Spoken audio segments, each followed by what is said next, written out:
So, hello everyone. Welcome to People Leaders Podcast. I'm really looking forward to this episode in particular, as I get to ask questions and learn from an expert. So, without any further ado, I'd like to introduce you to Jenna Holloway, a multi-award winning hypnotherapist and intuitive mindset coach.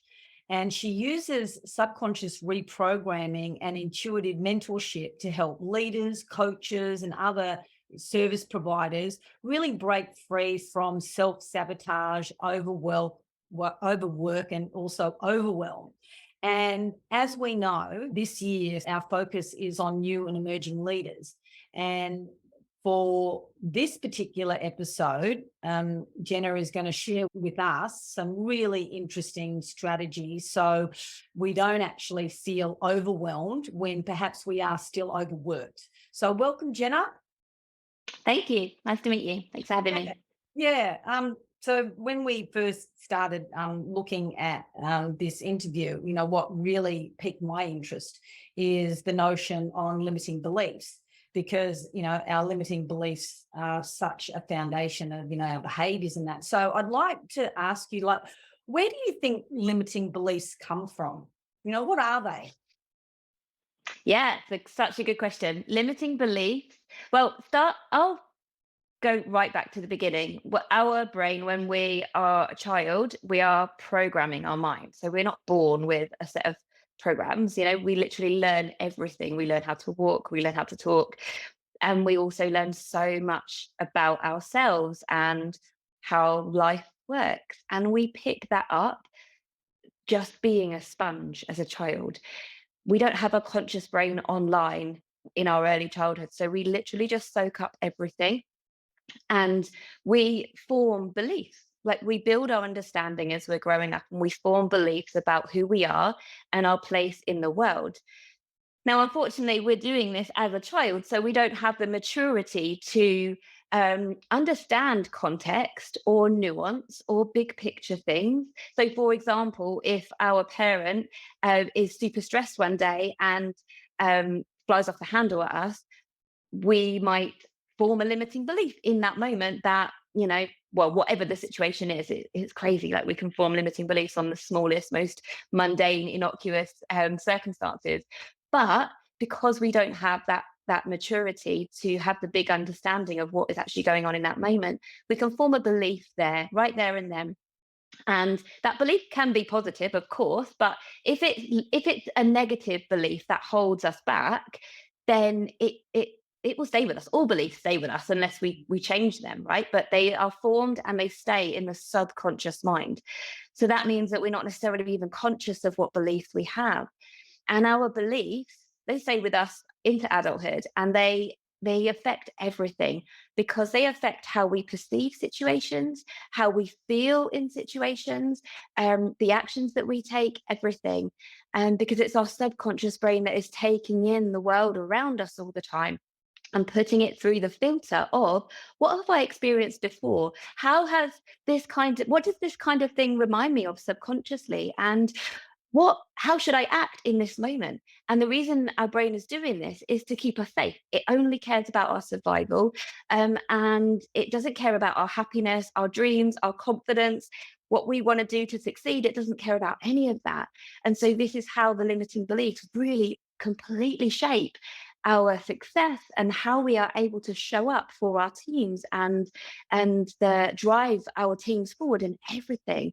And I think what's really pertinent to the people listening to this podcast is, you can feel extremely successful, extremely confident, really at the top of your game in your career, and then somebody sees something in you and you get this responsibility to lead a team, and then suddenly it's like the carpet has been whipped from under your feet and you just lose all of this confidence. Suddenly you feel vulnerable, and it feels so unnerving, because you're like, why do I feel this way? I've always been confident. And that's because you're suddenly you're being put in a new position where you are being made to lead.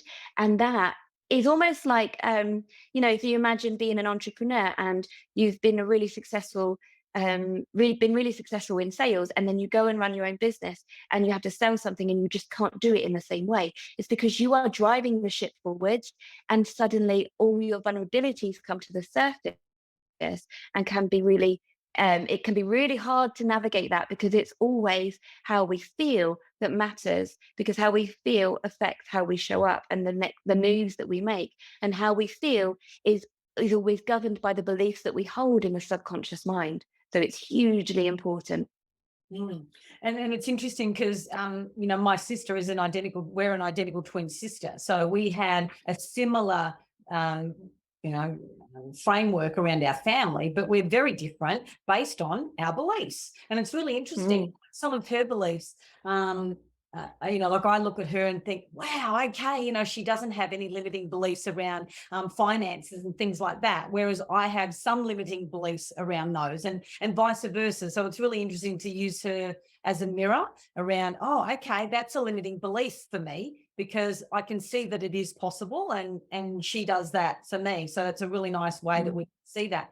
So for other people who don't have twin sisters, how do you actually connect with, so what is a limiting belief for me that's holding me back? How do you know? How can you actually identify them? Such a good question. And just before we go any further, I have twins too. They're not identical, but yeah, oh, it's just very Are they precious identical? to be a twin. They're not. I don't know if you can see behind me. I've got Right, one okay, curly, the face now. I've got one curly brown haired one and one blonde straight haired one. They are so different. yeah. um, Connection. but yeah, well, what was the question? How can you identify what your limiting beliefs are and what's your next move? It's a really good question. So, um, basically, nothing about us. Okay, how do I explain this? Any feeling that you have that is less than positive or neutral is a pattern and a program in the subconscious mind. Okay, so if you're in a situation and it's really important to foster a really good relationship with your body, so you recognize and you're able to feel your emotions, because that's your guide. Your emotions are your guide, and they like when you're feeling triggered, for example, it's really important that you see that from a place of power, personal power, because it's great if you're triggered, that's your sign you've got something to work through there, and you can get on and do that. But if you're not in tune with yourself, if you need to do a lot of personal development, basically, then you've got a lot of work to do. But the more you can commit to personal development, the more successful you're going to be, because the moment that you notice that you feel slightly uncomfortable in a situation, or you have a negative emotion, whatever that may be, you know instantly that that is a pattern and a program. It's not who you are, it's just your wiring. And our brains are neuroplastic. That just means that we can change our brains, we can change them, we can rewire them. And so when you realize that something feels less than positive or neutral, you can just go within and you can say, right, that's interesting. What is making me feel that way? Because ultimately, everything about how we're experiencing the world is a choice. Nothing can, for example, nothing can make us annoyed. We choose to be annoyed. And when we're annoyed, we're triggered, right? So it's mirroring something within you to grow through and to heal, basically, because you weren't born that way. You've experienced something in your life that formed a belief, for example, that you're not good enough, or you're not worthy, or people judge you, or whatever it is. That isn't true. It's just something, it's a limiting belief that you formed, and it's unhelpful. Any belief that's limiting is going to be holding you back in some way, because it's triggering you. And our brains do not care about our success or anything. They only care about keeping us safe. So when our subconscious mind detects danger, or detects something that we think isn't good enough based on what's we think isn't safe based on what we've experienced before, for example, the chance of promotion, for example, everybody's telling you you will be amazing for that role, and consciously you would, but you hold yourself back from ever going for it, or ever speaking up in meetings, or ever being direct in your communication with that one person in your team that intimidates you a little bit. Whatever it is, you are going to adapt your behavior subconsciously to protect yourself. And the limiting belief doesn't need to be there. And it's the limiting belief that's going to get you to self-sabotage away from the things that consciously you want to create in your life and in your career. Yeah, I love that, Jenna. There is that the dichotomy of feeling safe, but also growing. And when we're growing, Mm. that's when we actually have to go beyond what perhaps our feelings are telling us. But, as you Yeah. said, your emotions are such a good guidance system for us. And I love that notion of any feeling that is less than positive is a program or a pattern. So there you have it. Like, once you actually understand that, oh, okay, something is rising within me, and being really curious and have that sense of inquiry about it, then you can actually have maybe a conversation. So now I've started to identify some limiting beliefs. What can I do about it then? First of all, you try and work out where it's come from, Mhm. because any limiting belief that you have, you've gathered in a moment. Okay, so it could be somebody, like if you're nervous of speaking in public, it could be that there's been a comment made by a teacher when you were a child. It might have been very well meant. It might not have been, a mean teacher or anything like that. It might have just been a comment that you misinterpreted, or just didn't get, you misinterpreted, and therefore you formed a limiting belief. And from my work, it's just absolutely incredible where limiting beliefs come from. So, for example, you could be putting your hand up in class as a child and get the answer wrong, and nobody laughs at you, nobody makes fun of you. The teacher is really kind, says that's a really interesting point, let me explain why that's not the case. Or, from an outsider looking in, there's no reason at all why you would see a limiting belief formed in that moment. But if the child feels embarrassed and feels if they make that, it's basically what I'm saying is, it's not the situations that you live through, it's not the experiences that you have as a child that make you form limiting beliefs. It's what you make those experiences mean about you and your place in the world. So when you're triggered, as an adult in life and in your career or whatever, it's good, you just need to work out, where has it come from and what is the limiting belief. Like, if you can write it down and just show, like, see it with your mind's eye and get perspective and be like, okay, that is absolutely not true, and I know exactly where that came from. That was some unkind child that lived on my street, that, looking back at that situation as an adult, I can clearly see that that child had a lot of issues, was a bully because they were bullied. They had a, shouty dad, or whatever it was. You can see from an adult perspective, when you're looking back at that situation, why that happened. So therefore, you're basically, what you're doing there is you're bringing something unconscious to the conscious. It's like you're turning the light bulb on and you can see what's going on. And then you've got the power to be like, right, okay, that's absolutely not true. I'm going to choose a different belief. And there's so much power in just deciding and being aware, because when you've made that decision to change that belief, you then need to have that relationship with yourself to work with that new wiring in your brain, to enforce that new wiring. You want to make that wiring stronger than the old wiring. So the positive self-talk going on in your mind is super important from that moment onwards, because you want to look for evidence that that new belief that you've chosen is true. And I think I've said this already, your brain is only wired to be negative because it only cares about your survival. So it's always going to look for the evidence of something that's going to keep you safe. So it's going to look for the negative evidence. So you've got to really work on this.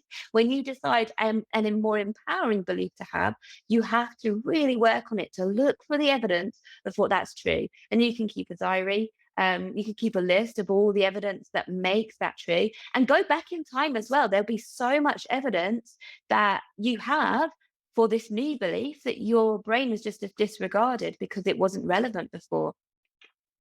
Oh, absolutely. And that notion around collecting evidence. So, what we recommend for new and emerging leaders, any feedback, or any, especially positive feedback, testimonials, letters from clients about the work that they've done, we ask them to keep a file. And every now and then, when they're in that state of, imposter syndrome, or they're not, feeling confident, or they have to actually do something, go back and see how other people see you as well. So that's another way of just boosting that. And I like that idea of that positive self-talk, because you have to be your biggest cheerleader, because the world Yes. around, and you're going to find there are going to be opportunities for you to, challenge that in every facet of your life. But the person who is going to stay with you for your life is you. So why wouldn't Yeah. you instigate a cheerleader? And we often say to people, you want to talk to yourself like you would your 12-year-old child on a good day, Yeah. be really Yeah. clear and kind and optimistic and Yeah. things like that. Yeah. Yes. So what is, you can't trace a limiting belief. So you have an awareness, there is an emotion coming up, but you're trying to, like, is it my imagination that I think it happened, with my teacher or my mother or my father or sister? What if you actually can't land on it, or you're second guessing yourself? Is it important to really identify where it came from, the source? That's such a good question. And it is really hard to do by yourself. Um, but ultimately, no, you don't have to find the root. You just decide that new belief. And it's harder if you can't find the root cause. I'd recommend working with a hypnotherapist like myself, or somebody who works with subconscious reprogramming, because it's the fastest way to do that reprogramming. But ultimately, you don't need to. You can, because our brains are neuroplastic, you get to change them yourself. But it does require effort and consistency and repetition. And exactly like you say, that relationship that you have with yourself is the most important one, because your brain is always listening to you. So um, if you want to rewire a limiting belief to one that is empowered, you're not going to be able to do it unless you have a positive, unless you are your own cheerleader, because your brain's listening to every thought that you have and every word that you say. Mm. And that self-talk, that inner dialogue is so, so important. If you want to build yourself up, if you want to feel good, if you want to be able to manage risk and be bold and make bold moves and things, you have to have that good relationship with yourself inside, because you're always there. There's no getting away from your own mind. So your thoughts, like, it's such a game changer when you really have that really positive relationship with yourself. And the thing that I forgot I wanted to say earlier, just coming back to it, is when I said that your brain only cares about your survival, and that literally is it, nothing else. When it detects that you've hesitated on something, um, it will know that that is something that is risky, because anything other than what you're doing without hesitation, for example, you go into the bathroom to brush your teeth, you don't hesitate, you just go in and do it. But if you have a great idea and you don't immediately take action on it, then your brain is going to go ding, there's a risk here. And so what it then does is it will magnify that risk and give you all of the possible scenarios about why not to do that. The negative will far outweigh why it was originally a good idea. And then you'll procrastinate and stop yourself doing it. So it's really, really important to just know and have this level of awareness about how the brain works, so that you're aware that your brain does this kind of thing, and you can just be on your own team and really get the best out of yourself. It really does start with personal development and that work, that inner work. Yeah. And, to your point, is that you have to be conscious. You really have to be aware of the words that you're saying out loud, but also inside your head, because that's just a precedent that you're really setting, isn't it? There's a Yeah. book that we always recommend to our clients. It's called The Four Agreements by Don Miguel Ruiz. And one of the agreements is be immaculate with your words, because they are really Yes. powerful, aren't they?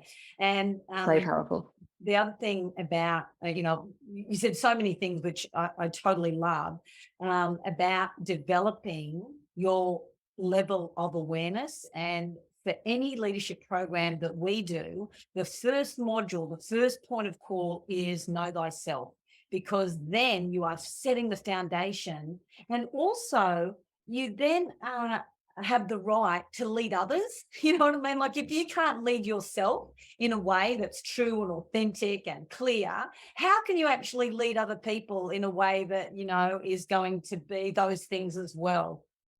Yeah, So I completely agree. yeah. So is there any other suggestion that you would have, Jenna, for new and emerging leaders who actually want to develop their level of self-awareness? Like what are some of the things that they could do? Oh, that's such a good question. How long have you got? Um, I would say, first of all, is get good at observing yourself, like non-judgmentally observe yourself. And it's also really important to not box yourself and see, only watch yourself at work, because how you do one thing is how you do everything, right? So look at your behavior when no one's watching you.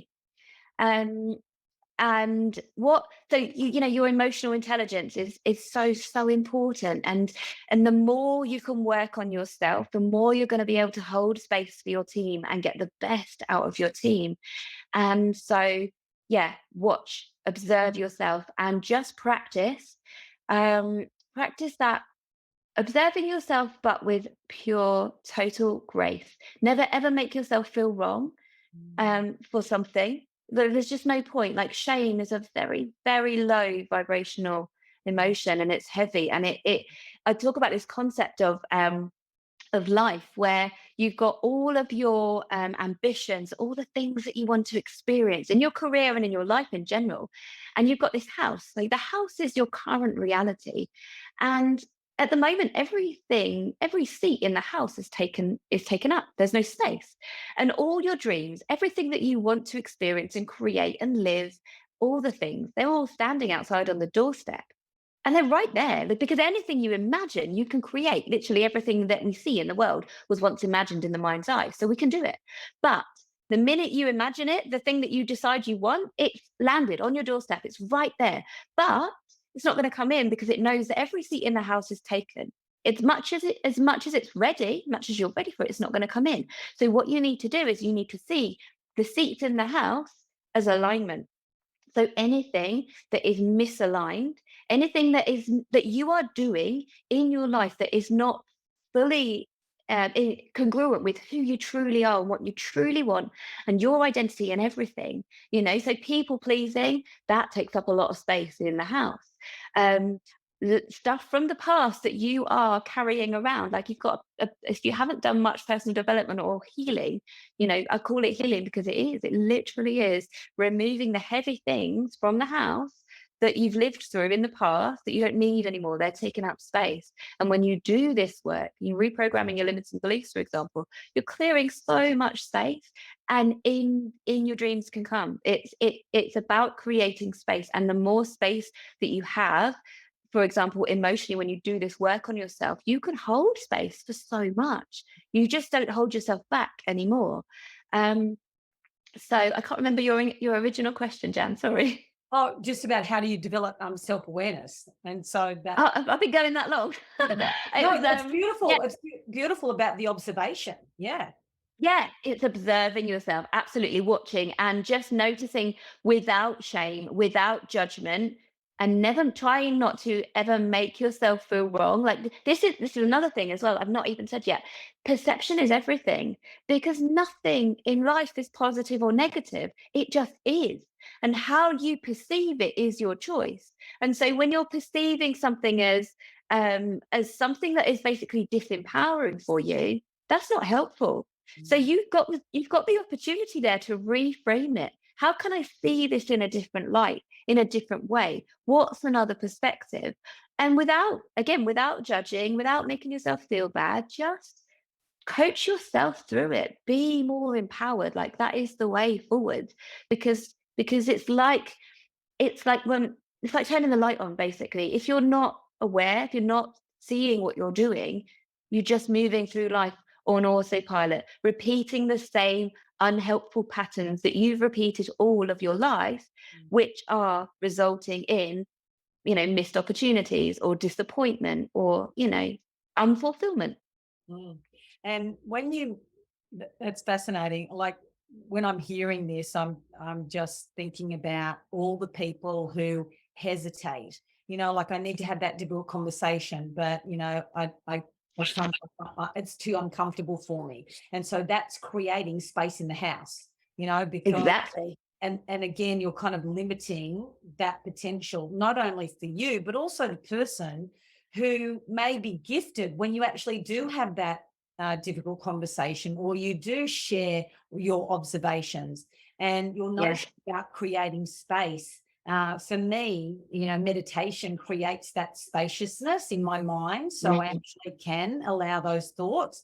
And the other point that I thought was brilliant of yours is that hesitancy. When there is a moment of hesitancy, your body knows, your body can't lie. And so Yeah. therefore it's so important to follow that charm and to back yourself when it does come to you.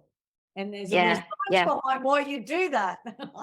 Yeah, absolutely. And that thing that you were saying about if you're putting off having a difficult conversation, just notice what story are you telling yourself? Because you're deciding, you're basically predicting the future. You're deciding what the other person is thinking, how it's going to pan out, and you don't know that at all. That is one possible story in a limitless potential outcomes and potential realities. So notice what story you're telling yourself in your mind and take ownership of that. Tell you it's not necessarily true. You've decided one possible option, and that is more than likely not true because your brain is trying to keep you safe. And actually, when you zoom out and see the bigger picture, you can see that actually having this difficult conversation is probably the right thing to do because it's in the other person's best interest. When we act out of people pleasing, we try and predict how other people feel, and you can never ever do that because you only have one.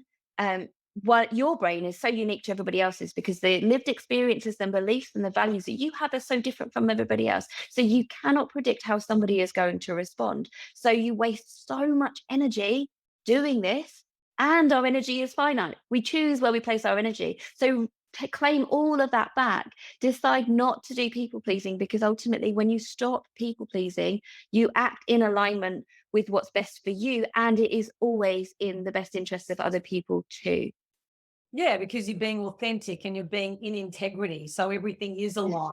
Yeah. Yeah. Yeah. Yeah. Yeah. I love that. And it's always a great reminder too for all of us, like, like where am I being out of integrity? Where am I off track? Like and using as neutral language as we possibly can, to your Yeah. point about not being judgmental and harsh on ourselves. Yeah. So yeah, just to wrap this up, I love the notion that you talk about, the importance of self-awareness, creating that space, and just noticing what's coming up in the body. So if I'm a new and emerging leader and I am working on myself, but I'm still finding that things are just challenging for me, is there anything else that I could do that would support my leadership, or at least, help me move through some of these difficulties? Yeah, absolutely. I would say invest in a coach, somebody who can mentor you, and see your blind spots because we can't see our own blind spots. And as much as we want to, when we're under pressure and we have a team, we need support. And who's supporting you? Who's coaching you? And see the value in that. It's so, so important. It can be such a game changer, and not even just for your career, your life. Mm, You know. mm. And it doesn't matter what trajectory you are on, a coach at some point, throughout really does help you see the things that you're just not, I don't know, privy to in your mind. Yeah, I love that idea about the blind spot. So, Jenna, if people wanted to reach out and find you, like, how would they find you, and what are you working on at the moment? So, my absolute passion is my own podcast that is called Bigger Than You. And it's a mindset, subconscious, and energetics podcast. I forgot the third part. Yeah. Mindset, subconscious, and energetics podcast for entrepreneurs that's the title, but ultimately, like in the intro, the jingle, it's actually for visionaries, somebody who has a soul, a purpose, that's bigger than them. That's where the name of the podcast came through. I'm very intuitive, so I like really kind of just lean on my intuition, and it's how my whole business has evolved. So that is where I pour out everything, intuitively. I speak my heart, I speak what's on my mind all the time. And that, I would say, if you've enjoyed listening to me and the things that I've shared today, head to the podcast to get more. And in terms of where you can find me and connect, LinkedIn, I am Jenna Holloway on LinkedIn, or my website, jennaholloway.com. But yeah, LinkedIn is, I'm pretty active on LinkedIn. Beautiful. Or Instagram. Okay. I'm sure people will. This has been such a fascinating and energetic conversation. I really enjoyed it. So thank you, Jenna. Really appreciate it. Thank you so much. I've loved being on. Thank you. Bye.